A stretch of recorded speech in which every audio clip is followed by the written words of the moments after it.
Thank you so much. Thank you, everybody. It's so great that you're here. All my family and friends, thank you so much for coming. I'm just thrilled. I'm just thrilled. And how about the snacks? Weren't they great? Susie Wolfson, there she is. The best girl in the United States of America. Love you. Wow, it's just fabulous to be with you. So I don't know if you've seen the cover of the book, but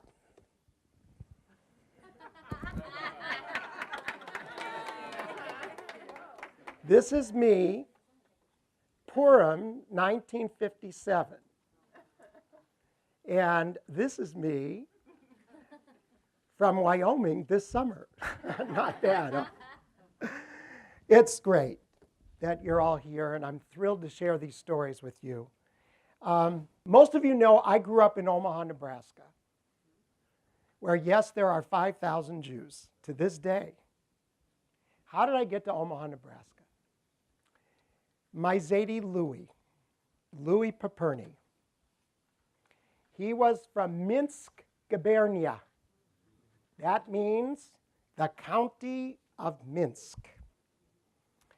He came from Minsk to the Lower East Side of Manhattan, through Ellis Island first.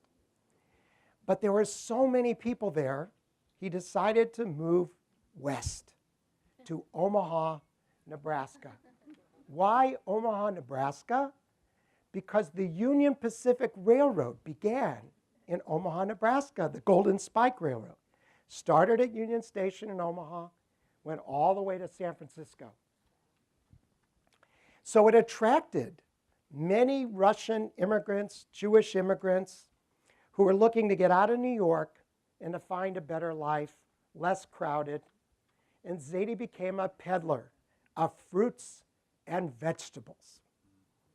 He had met my bubby, my grandmother, in Minsk years earlier.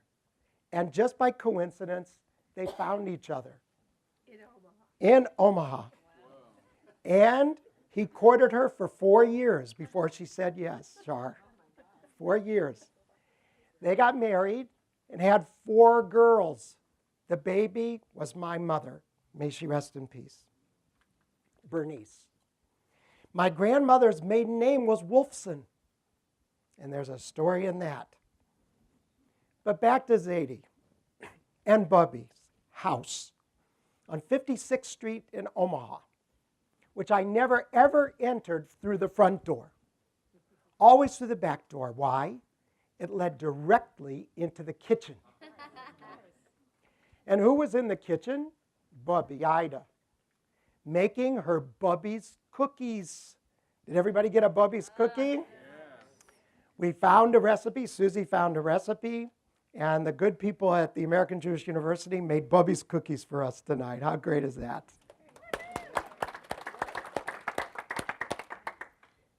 Mandel bread studded with walnuts, dipped in cinnamon sugar. So we would grab out of an old white roaster. Some of you will remember a roaster.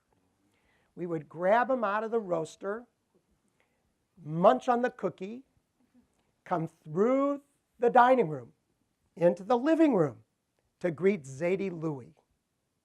Once Zadie Louis made some money peddling his fruits and vegetables, it became a roadside fruits and vegetables stand, which eventually in 1957 became the first modern supermarket in the state of Nebraska. What made it modern?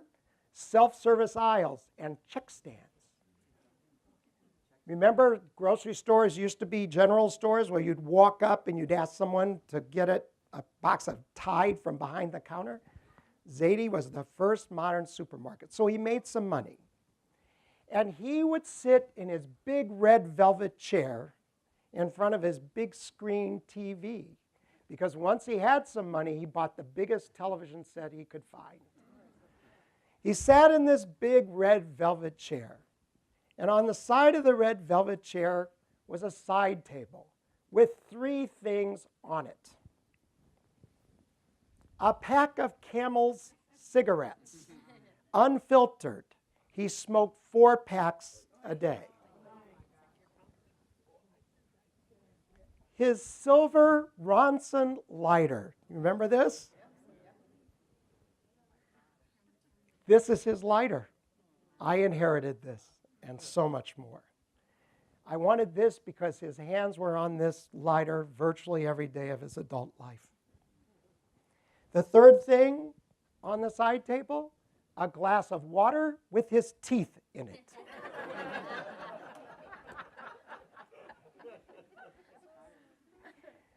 Zadie stood about this tall, maybe 4'10", and he would sit in his throne.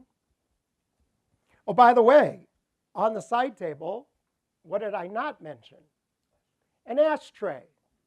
There was no ashtray. Zadie put the butts of his cigarettes out in the arms of the big red velvet chair, or in his suit pocket, or you should have seen the dash of his Cadillac.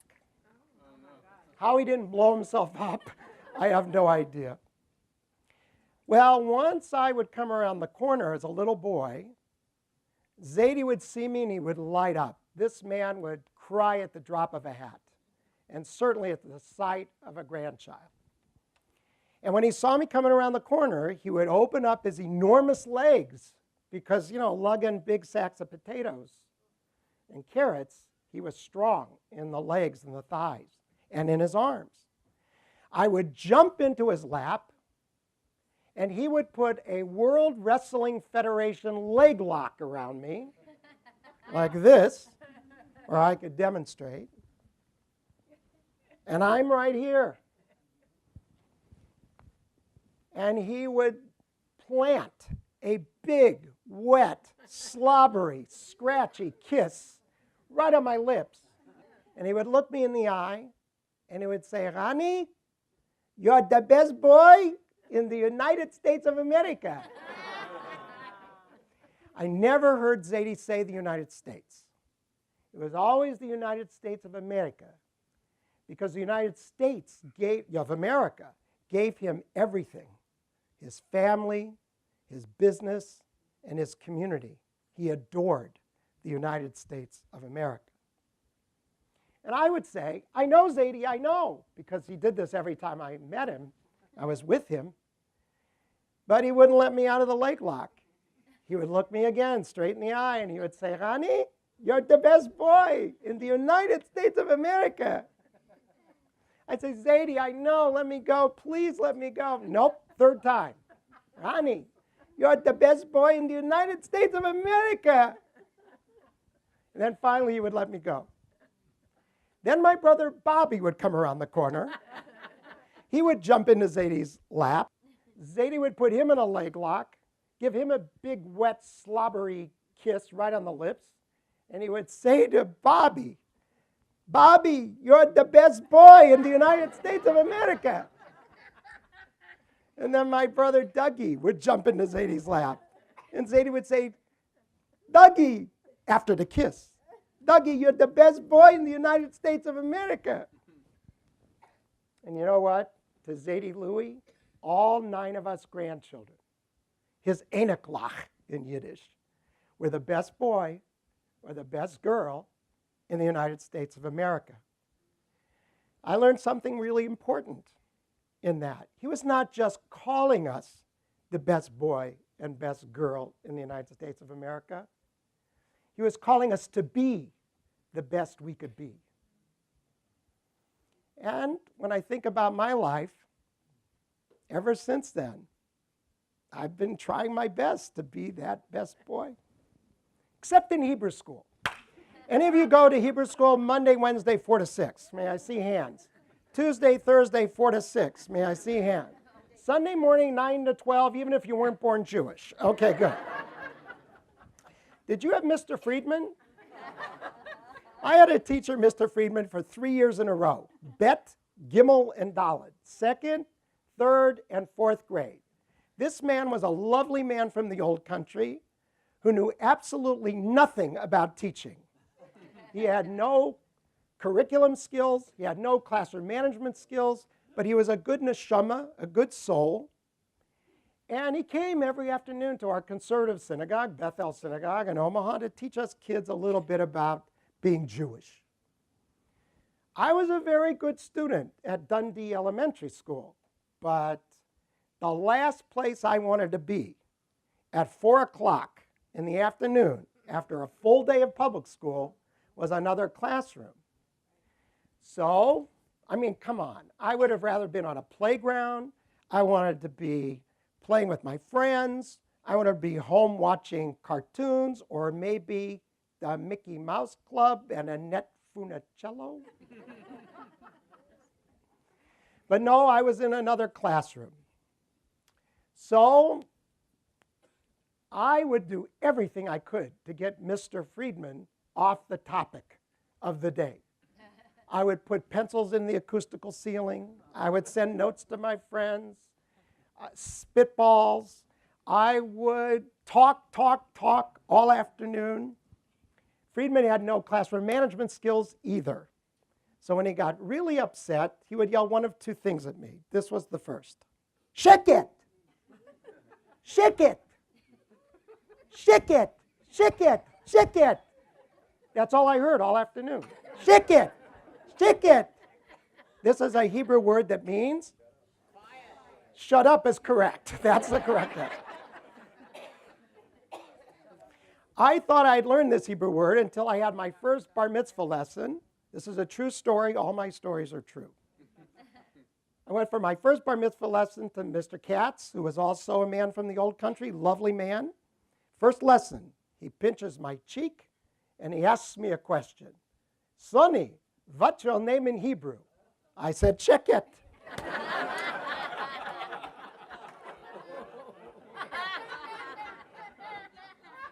I thought my Hebrew name was Sheket ben Avraham for the longest time. If Friedman really got upset, he would yell a curse in Yiddish, a Yiddish curse, at me, but he knew I didn't know Yiddish, so he would mangle it in a translation so I would understand the curse. Follow? So he'd get beat red in the face, and he would yell the following at me. You, Wolfson, go to the back of the room and spit in your own face. This is a curse in Yiddish, Spayin Punim. Spit in your face. I'm 9 years old. What do I know? I tried it. I'd go tweet, tweet, tweet, tweet. You know, as I tell these stories, people come up, and maybe you will tonight, and tell me about their old country, lovely soul, human, but kind of not great teachers.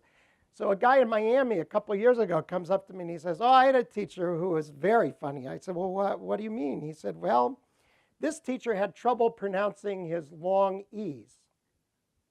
So I'd say, what do you mean? He would say, this teacher, Tu B'Shvat is the holiday for the tris instead of trees. Tu B'Shvat is the holiday for the tris. That's pretty funny when you're 7 or 8 years old. But he said it really got funny when it came time to take a test, because the teacher would say, okay, boys. Didn't matter, half the class was girls. Okay, boys, take piece of paper.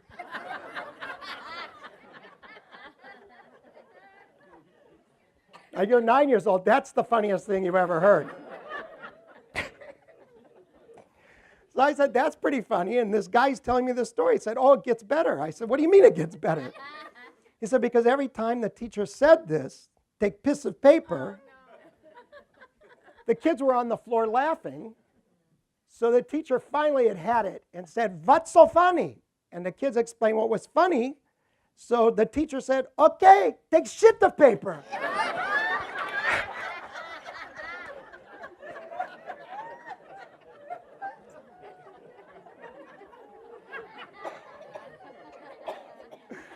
Oh my gosh. So this is the best of all.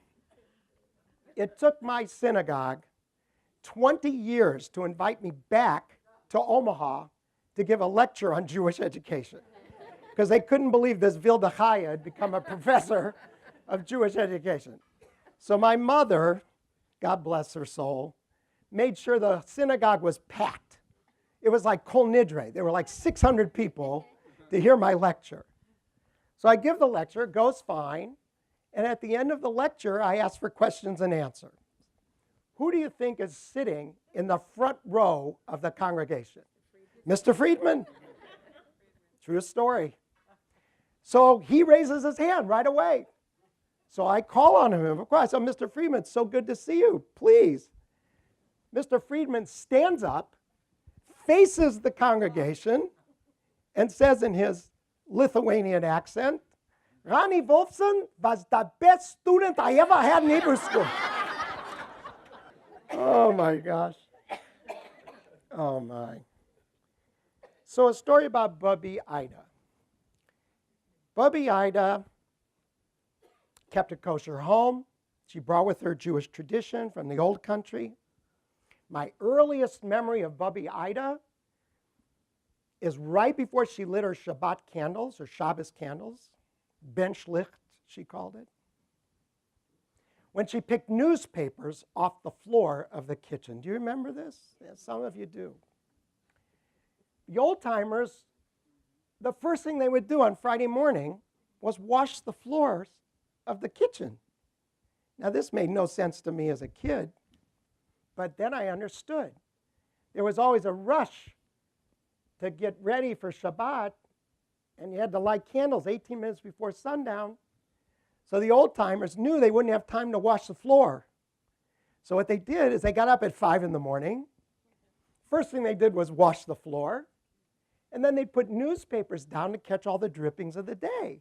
It's a great solution to a problem. Bubby never used her beloved Jewish forwards. She always used the Omaha World Herald for this purpose. She'd pick up the newspapers, she'd throw them away, she had a nice clean floor. Then she'd go into the dining room where she had a beautiful silver candelabrum on a piece of furniture called a break front. You remember break fronts? She kept her china and her crystal in there. And on the mantle, there was a beautiful silver candelabrum with room for 6 candles. You know why. I already told you why. Why 6? 1 for each child and 2 for the minimum for Shabbat. It's a wonderful tradition. You can start it this week.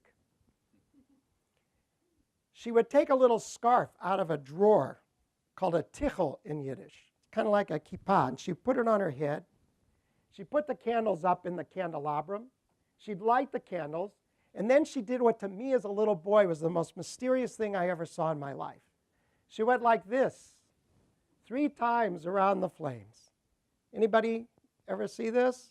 Some of you might do it. Good, this is freestyle. Anybody go like this? On the 3rd time around, she would block the sight of the candles like this. And then she'd start a little aerobics. And I didn't know as a kid what she was doing, but later I learned. This was her time to pray. She'd say the blessing, Ladlik Ner Shel Shabbos. And then what seemed like forever, but it was just a minute or 2, she kept going.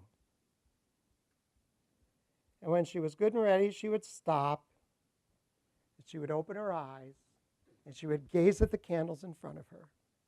And every single Friday night, I saw her do this. There were tears streaming down her face. Because this was her appointment with God. She didn't go to the synagogue very much, but she would never miss her weekly appointment to talk with God. And when she was through with this private little ritual, she would go from the dining room into the living room to find the first grandchild she could get her hands on. And she would plant this big, wet, scratchy kiss. It was scratchy because she had a mole with her hair sticking up right here. And she would go, "Good Shabbos. Good Shabbos, Tatale. Good Shabbos." And that's when I learned the most important lesson I've ever learned or I ever taught about Jewish life. It's about the blessings and the kisses. The blessings without the kisses are empty. They're empty. So Bubby taught me that. And I've never forgotten it. And in many ways, I've tried to teach it to the next generation. Bubby was not a good cook. She was a great cook. So and my mom was a great cook. So by the time I was in 6th grade, I weighed 200-something pounds. I was a zoftic little kid, a fat little kid. I bought my clothes. My mother bought the clothes in the Husky department at Brandeis department store. Remember Husky? Yeah, right. It's because I loved all the Jewish foods. In 1993, I lost 100 pounds. How do I look? Not too bad, huh? And as soon as I tell people I lost 100 pounds in 1993, they don't want to hear anything about best boy in the United States of America. They don't want to hear anything about Jewish education. All they want to know is I gave up all the Jewish foods. I call them K-rations. Give me one, please. Kugel is a Jewish noodle pudding. Come on. Knedel. Knedel is a matzah ball, spelled K-N-A-I-D-L-E. It was the winning word of the Scripps National Spelling Bee in 2013, spelled by a young 13-year-old boy of Indian descent. Come on, K. Knish. Knish is a Jewish Hot Pocket. What? Kishke. Oh.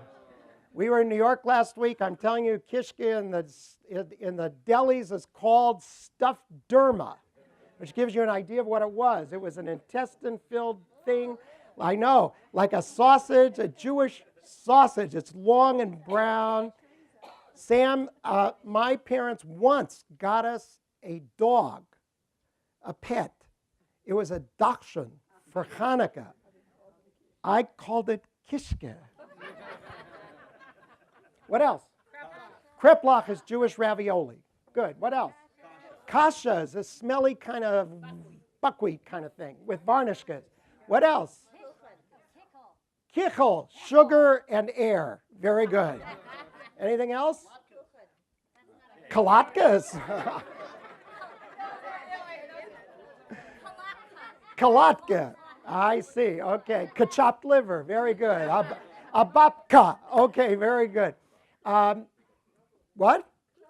Kuchen is also a kind of cookie, right? A cake. What is it? Hungarian. Okay, fine. I see. The one Jewish food I did not give up does not start with a K. It starts with a G. Gribbinus. How many of you know what gribbinus is? Seriously. Oh, my goodness. For those of you who don't know, I will explain. Bubby had a kosher home, so she could not mix milk and meat. She had a problem with a fleishik meat meal. Where am I going to get a fat? So she, like the old timers, would slice up chicken skins. They would take and render the fat from the chicken skins. This is called, the fat is called the greatest Yiddish word of all time. Schmaltz. Just say it, it sticks to the top of your throat. 1, 2, 3, schmaltz. Zadie would smear it on a piece of matzah for Passover with a little salt, delicious. Bubby put it in the mashed potatoes and the chopped liver. I mean, it was absolutely fabulous. At the end of this process of the rendering of the fat, you have the chicken skins. Bubby fried them up with onions. This is called gribbinus. It's Jewish chitlins. That's what it is. She had it in a colander on her kitchen table. We ate it like popcorn, the gribbinus. Now, since I lost 100 pounds, and I live near here, but also near Hollywood. So when I travel, people used to think that I look like a Hollywood celebrity. I don't see it, but I used to get. He had a tragic end last year. But who do you think I look like? A Hollywood celebrity. Robin Williams, wait.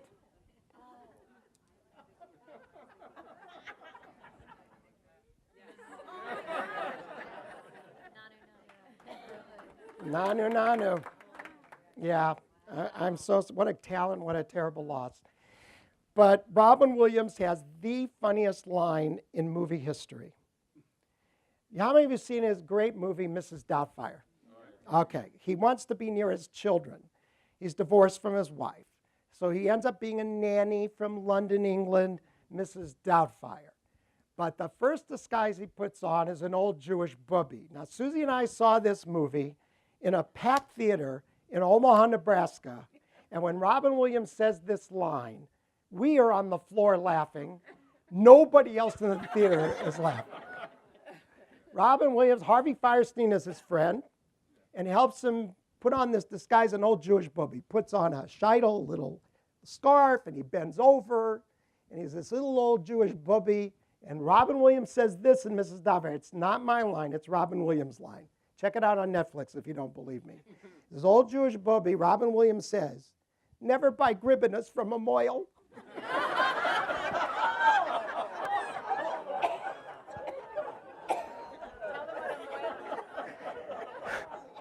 It's a circumciser, the moil. Yeah.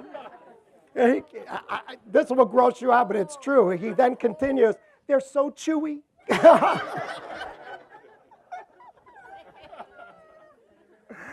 Oh my gosh. So anyway, believe it or not, I had 2 bar mitzvahs. The first was scheduled for between Rosh Hashanah and Yom Kippur, Shabbat Shuvah. But Zadie Louie was standing in the little small parking lot next to the synagogue, and the traffic was terrible, and he collapsed of a major heart attack. He was, at the time, 72. He recovered nicely. About 9 weeks later, so I read the Torah portion I prepared all summer, that Shabbat in services. But we waited to have the big celebration in December, later that year, when Zadie had recovered. It was a good thing because my mother had made little muffin-sized kugels for the reception because I loved kugel, Luxon kugel, little in muffin tins. She made about 350 of them, and she would freeze them. What she didn't know is that I was eating them out of the freezer, frozen, and I put things in front of the packages. So when it came time for the celebration, about 4 days before, there were 26 kugels left. So she had more time to make the kugels. Anyway, I quit right after bar mitzvah, my bar mitzvah. I quit, like most kids do. And I wanted nothing to do with the synagogue, nothing at all. My mother had moved us 4 blocks from Bethel, so we boys could go up to the synagogue. No, I wanted nothing to do with it. And I became something of a terrible adolescent. And another true story. I was getting flyers from the United Synagogue Youth, the youth group at the synagogue, all summer long. Come to the synagogue, be a member of USY. I wanted nothing to do with it. And one August Sunday afternoon, my mother walked into my room, handed me a flyer, little piece of paper from United Synagogue Youth. It said, new member barbecue, hot dogs, hamburgers, free. And she handed it to me and she said, Ronnie, why don't you go up there and have dinner? And you know what I did, Shar? I was terrible adolescent. I took the flyer that she handed to me and I crumpled it up and I threw it back at my mother. And my mother had it. And she said, okay, son, you are on your own for dinner. Your father and I are going out. And I said, fine, Mom. And she left my room in a huff. And I weighed about 225 by then. So a couple hours later, I got hungry, the growlies, and I went into the kitchen and I opened the refrigerator to get something to eat, and there was not one stick of edible food in the refrigerator. My mother had taken, I don't know what she did with it. Nothing was in the refrigerator except a bottle of Heinz ketchup. I slammed this refrigerator door shut, and what do you think I saw smoothed out and pasted on the front of the refrigerator? The flyer from USY for the new member barbecue. And I said, oh, my mother. I call this chapter in my book, Never Underestimate Your Mother. So I walked up to the synagogue and to the youth lounge, and the kids were having a great time, and there was a great youth leader who said, we're going to do all kinds of great stuff. And the girls had gone through puberty, and they looked pretty good, so I'm ready, let's go. And I joined. And about 3 months later, I walked down the stairs of the basement of Marcia Elkan's house for a joint Orthodox and conservative youth group Bible quiz bowl on a Saturday night. And I saw across the room the cutest girl I had ever seen in my life. And I walked immediately over to her.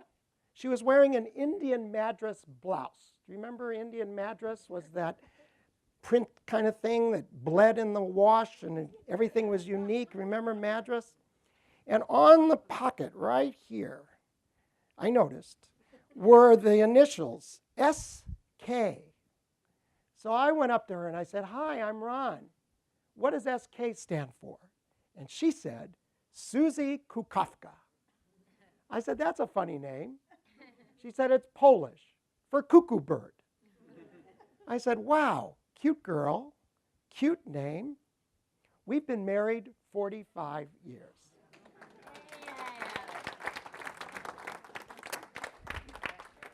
Oh my goodness, wow. We got married in Omaha. We had already moved to St. Louis, where I was going to school at Washington University, and Susie was going to University of Missouri, St. Louis. We had a beautiful wedding. It was a gorgeous wedding, about 350 people at the Orthodox shul. And in those days, unlike today, when kids have been living together for many years, and they sweep up the floor at the reception, we couldn't wait to leave the reception in our going away outfits. Because the next day we were going on our honeymoon to Disneyland. So we left the ceremony and the reception at about 9:30 to go to the Holiday Inn of Omaha. We were booked into the honeymoon suite, but there was an astronaut in town, so we got knocked down to the Casbah suite, don't ask. And I carried Susie over the threshold, and we had gotten a new set of luggage. It was turquoise and paisley. And it was packed for the trip. And I picked up the piece of luggage, and the handle broke off.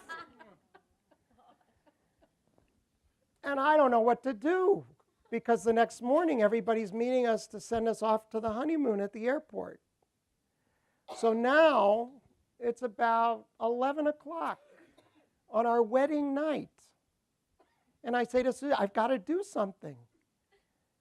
She said, well, what are you going to do? And I said, I have a solution. And I called my father at 11 o'clock on our wedding night. And he answered the phone. And he said, hello? And I said, Dad? And he said, Ronnie?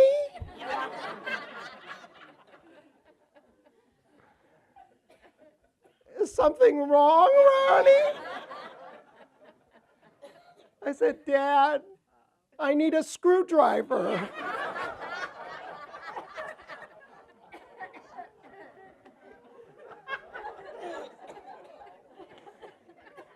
I can't believe I just told you that. He brought a whole toolbox. We had a great honeymoon. A great honeymoon.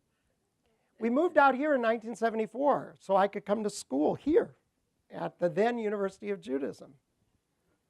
And we made friends, and we had Shabbat dinners, and it was great, and it was wonderful, but it was nothing like when Javi Michelle Wolfson made her appearance in our family.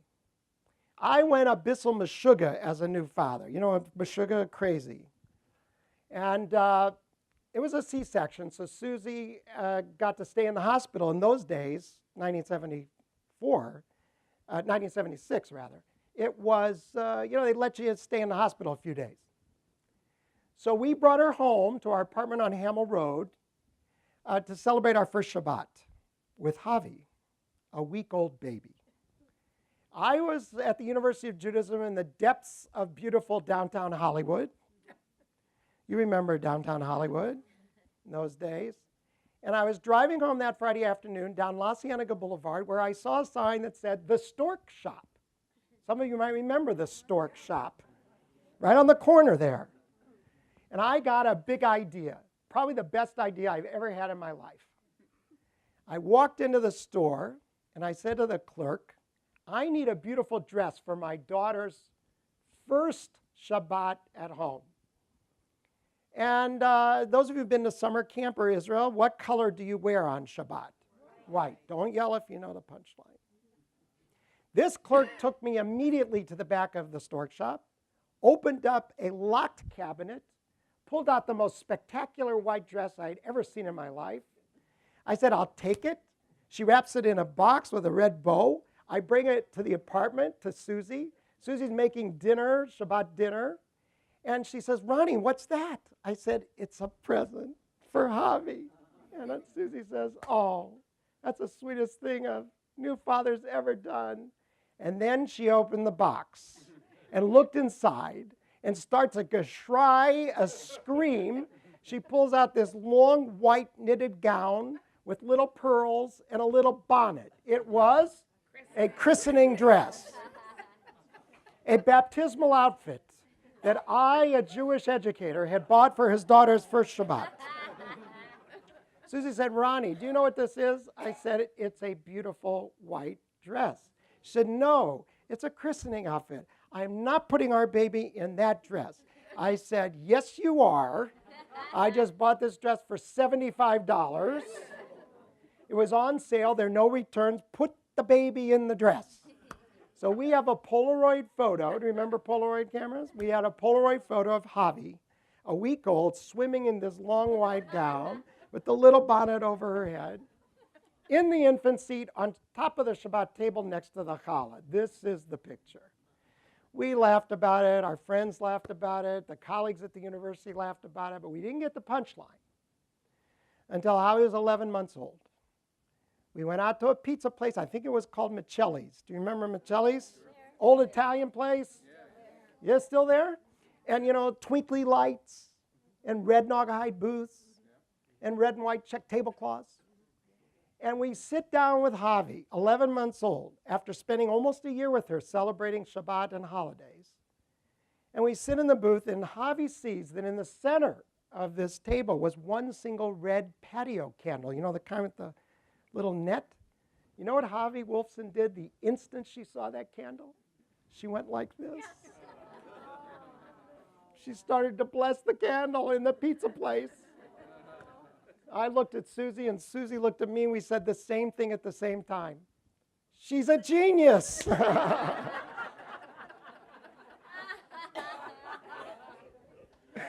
then we realized what had happened. What had happened? She had been observing her parents celebrating Shabbat every week, almost a year. What would most one-year-olds do with a candle? They're going to blow it out, or they're going to sing happy birthday. But not Javi. Javi blessed the candle. She had learned this little lesson where? In a day school, as good as they are. In an afternoon school, at a summer camp, on a trip to Israel? No. She learned it in our dining room. And she learned it from her mom and dad, like we learned it from our parents. And they learned it from their parents. And just like my bubby Ida blessing the candle, so the next generation learned to bless the candle. That's when I became a Jewish family educator. And that's what we did here for about 18 years. Jewish family education was a very important part of my career. And then I started traveling, and sometimes Susie would travel with me.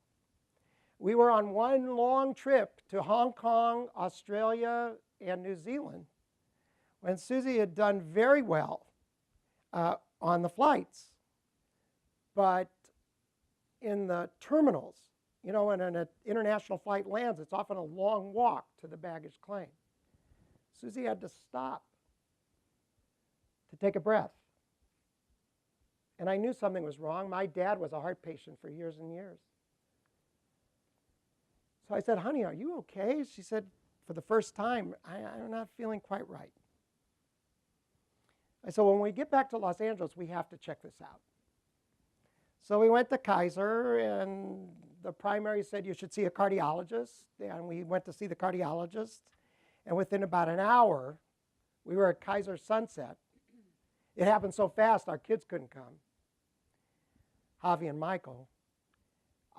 Susie was in the catheterization laboratory having what they call an angiogram to see if something was going on in her heart.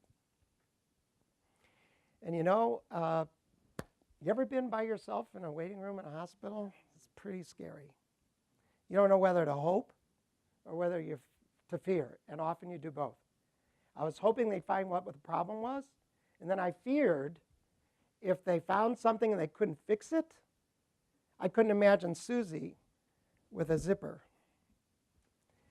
So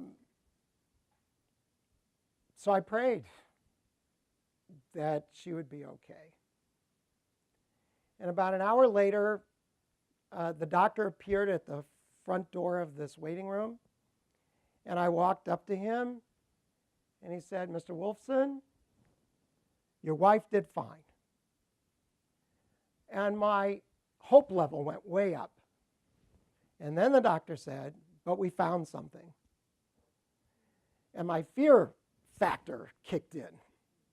And I said, what did you find?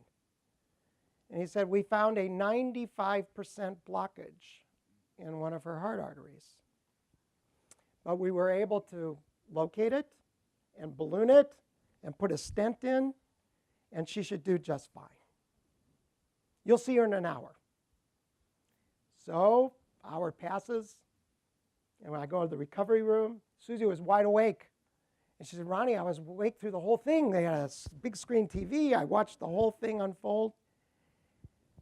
And I saw the blockage, and I saw it open up, and we dodged a bullet. And I said, we sure did, and I just lost it. And gave her a hug and a kiss. And I said, thank God, thank God.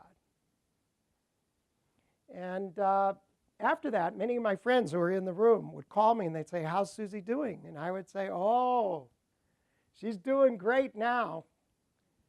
She's got herself a new diet.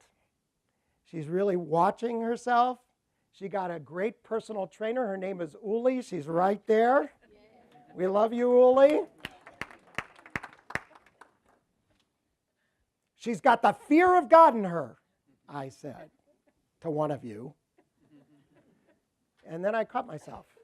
I said, no, it's not the fear of God. It's the hope of God. That's what she has. And she looks great, doesn't she? Give her a nice round of applause. Oh, I love you. Yeah. So then I got involved in synagogue transformation, and Javi Wolfson gave me the best story ever about synagogues. When synagogues get new members, what do you usually get when you join a synagogue? What's the first thing you get? A bill. Thank you very much, Shlomo. That's absolutely correct. And often you get a demographic form to fill out. So when Javi came back from the University of Michigan to Los Angeles, a girlfriend said, you got to get on JDate. You know about JDate? This is the internet dating thing. She didn't want to do it at first, but then when she got on it, boy, she was a kid in a candy store. 6 JDates a night at Starbucks. And she's very close to us. She would come home to report on the JDates, and one night she came home and she said, I found him. He's perfect on paper. I said, what means perfect on paper? She said, he's 32. She was 28. He's tall. He's handsome. He's Jewish. He's got his arm around his bubby, his JDate profile. He goes to the synagogue, and, wait for it, he's a dentist. And boy, this guy fell for Javi, who's a very lovely young woman, because initially they were supposed to go for coffee, but he took one look at Javi, and he said, forget coffee, we're going to dinner. In the JDate world, this is known as an instant upgrade. They go out to dinner, he pays for it, that's a good sign. Now they start dating, it's 3 months, it's 6 months, it's a year and a half. mittendrinnen. Do you know any Yiddish? In the middle of all this, the university here changes its dental plan. So I mentioned it to the guy at a Shabbat dinner at our house that I'm looking for a dentist. And he says, come to me. And I'm all over that. And I go to him, and he's pretty good, and he charges the family rate. And I come home and I say to Susie, honey, you got to go. And Susie says to me, no way. I don't want his hands in my This is not happening, Ronnie. I said, honey, he could be our son-in-law. You must go. I'll never forget what Susie said as she got into the car for her first appointment. Good thing he's not a gynecologist.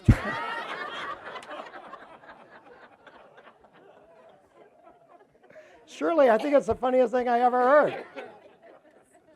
Then she comes back with a better story. I said, how'd it go? She said, oh, he was fine, he was good. But you know when you go to a doctor or dentist the first time, I see Dr. Dosick is here, Dr. Stein is here. First time you go to a doctor or dentist office, they give you a clipboard with a demographic form to fill out. I said, yeah. So he said, well, I sat down in the waiting room, they gave me the clipboard, and there was a demographic form. And the first line on the form said name. So I wrote in Susan Wolfson, Susie tells me. And the second line was name I prefer to be called. She wrote in Mom.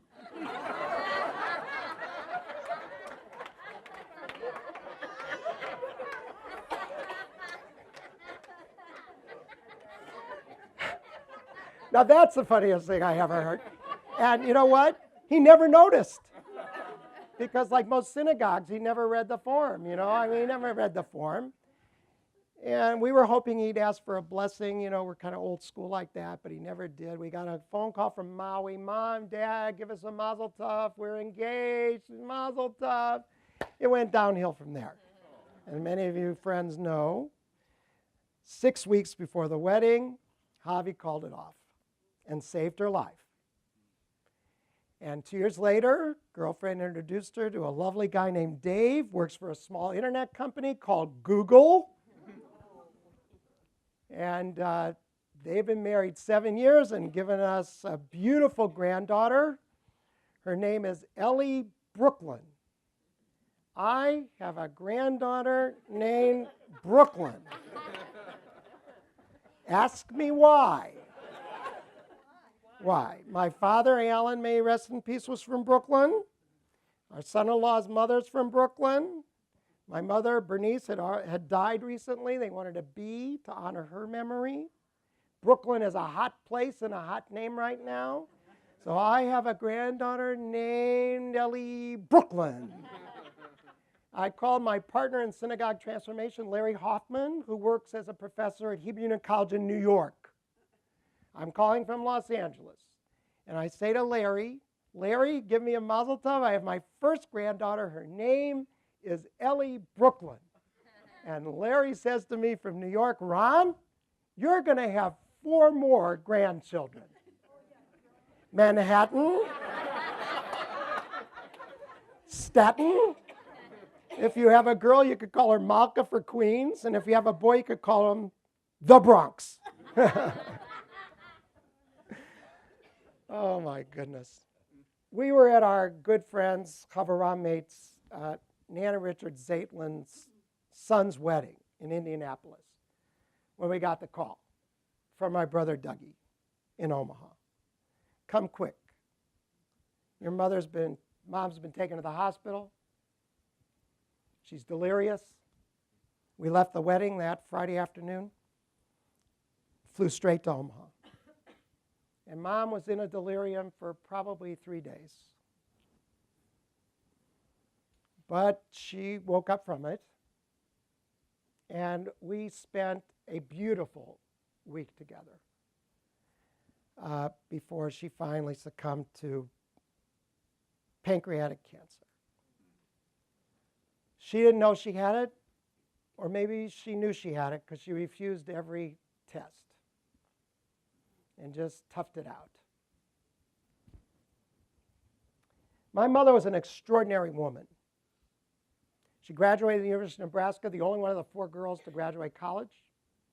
She went immediately into business as an advertising person. When I was 13, she took my bar mitzvah money and wanted to buy a Mr. Donut franchise, but they wouldn't sell it to her because she was a woman. She had a place in Omaha, so she said, I'm going to create my own. And she did. It was called Dippy Donuts. It was red flock wallpaper, brass fixtures, Tiffany lamps. There was a window into the bakery so you could see the baker frying the donuts. Around it, she put a cake donut. And she put the following phrase: as you ramble on through life, brother, whatever be your goal, keep your eye upon the donut and not upon the hole. She was very successful in business, a deli, then other kinds of things. She was a very amazing woman.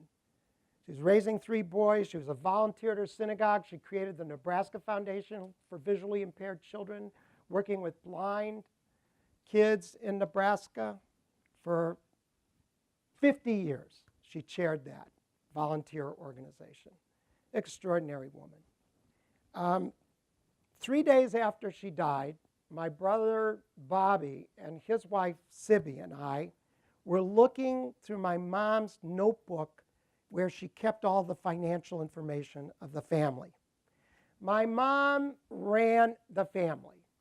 My dad had nothing to do with it. My dad was the kind of guy, if my mother said to him, Alan, put on a sweater, he would say, are we going out or am I cold?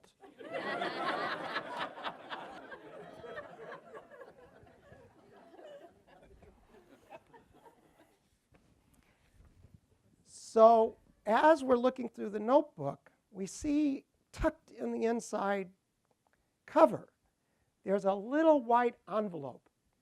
And in my mother's beautiful handwriting is one word: important. And I open it up, and I see that inside there are 4 little pieces of paper with my mother's stationery, and I put it right back in because Dougie, our youngest brother, was not there. I said, we have to wait. And after the Shiva Minyan that night, the service, my brothers and I gathered together, and we took out the letter, and we read it. And with your permission, I'd like to read it to you in her beautiful handwriting. To my dear sons, she never thought in a million years that she would die first. First of all, I love you, and I'm proud of all 3 of you. As I write this, my heart fills with pride for your roles as devoted husbands, and particularly your roles as wonderful fathers. This, of course, is the greatest gift a child can give a parent. Someday when you read this, you will also be reminded that as a parent, another great gift you have given me is the comfort of knowing you care for each other and that you will be there for each other if you need to be. My simple request is that you talk to each other often after your mother is no longer here to keep you posted. Please keep in touch with Doug. He has a very special challenge in his life and needs the support of people who love and understand him. You have filled my life with pleasure, and the most I can wish for you is that your children do the same for you.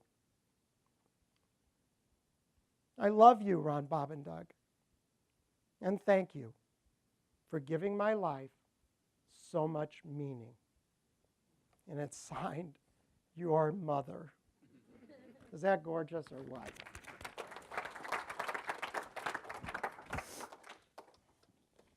Wow. I wish she had lived to see Ellie Brooklyn and Gabriel Elijah. We didn't call him the Bronx, thank God. I was honored to be the sandak at the Brit Milah, the circumcision. You know, sandak is the grandfather who gets to hold the baby. So I'm holding this baby during the bris. The moil, the circumciser, did his business in about 2 minutes. But Javi has the creative gene from my beautiful SK. This is her family scrapbook cookbook. When we have dessert, you can come up and look. It's 400 pages of Susie's creative ideas for celebrating Jewish life in our family. There are 3 copies of it. We've got one. We gave one to Javi, who just looked at it and said, "Oh my goodness, Mom, thank you," and cried. And Michael, our son up in Portland, Oregon, is kind of a hipster, kind of cool guy, not too into the Jewish thing. Read every word on every page and said, "Mom, thank you. This is my life." So my favorite page in the book, dueling matzo balls. How many of you are floaters? Big fluffy matzo balls in the soup? Very good. Russian stock. Susie's dad, Zadie K., was from Poland. Sinkers, golf ball sized matzo ball. Go right to the bottom of the bowl, right? He kept them out on the counter overnight so they'd get hard as a rock. So Susie's best page in the notebook here, in the scrapbook, is called Dueling Matzo Balls, because Bubby W., my mother, the Russian recipe's on one side. Zadie K. is on the other side.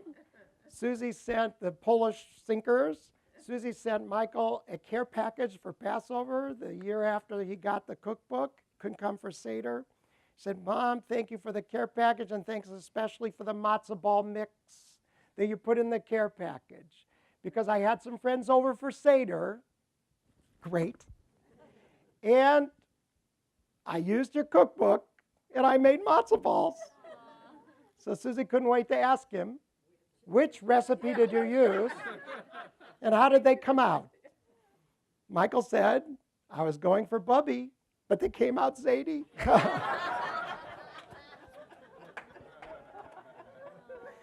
So Javi's got this creative gene. So this Brit Milah ceremony took 45 minutes. 45 minutes. There were readings. There were songs. There was explanations of the names. And meanwhile, I'm sitting on the Elijah's chair with this little baby. The baby did fine, sucking on the gauze with the wine, doing great. But at the end of the 45 minutes, I don't know what came over me. I stood up. Everyone was singing, Siman Tov and Mazel Tov. Come on, Siman Tov and Mazel Tov, Mazel Tov and Siman Tov, Siman Tov and Mazel Tov, Mazel Tov and Siman Tov. I really can't explain it, but I stood up holding the baby, and I lifted the baby high over my head, and I yelled, "Hakuna Matata!"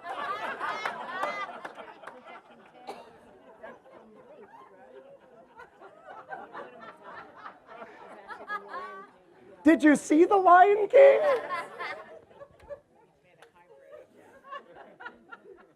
So I'm going to wrap up in a second, but Ellie's 5th birthday was 2 weeks ago. And Javi called us from Mountain View and said, "Dad, Mom, the Lion King National Company stage production is in San Jose." And she couldn't even finish the sentence. I said, "I'll buy the tickets." Because I hadn't seen it in 18 years. And we loved it when we saw it the first time, you know, with the puppets and the animals and everything. And Javi decided not to show Ellie the film, the animated feature.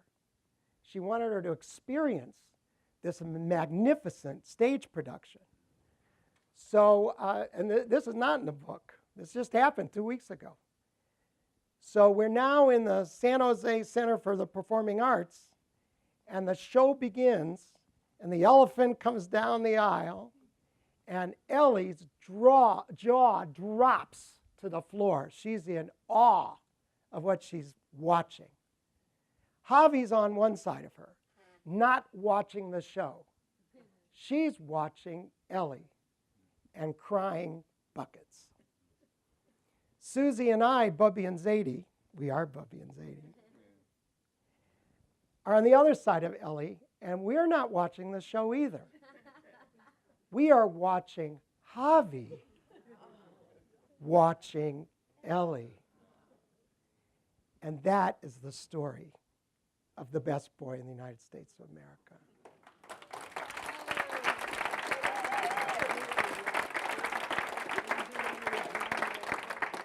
One last thing. When I do see the grandkids, Ellie jumps into my lap. I put a leg lock around her. I give her a big smooch right on the lips. And I say, Ellie, you're the best girl in the United States of America. And when Gabe gets into my lap, and I give him a big smooch, and I say to him, Gabe, you're the best boy in the United States of America. And Gabe answers, because Bubby Susie has taught him to say it, and the world.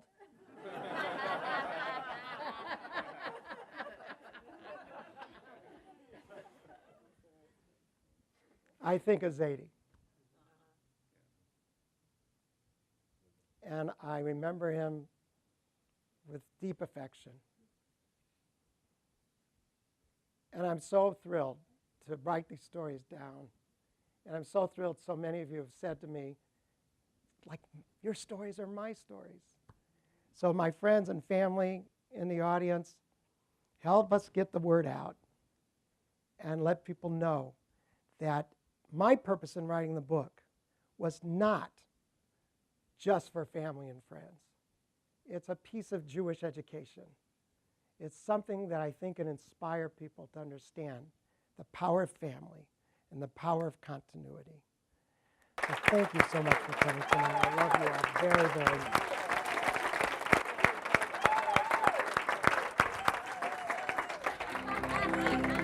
Let's go have dessert.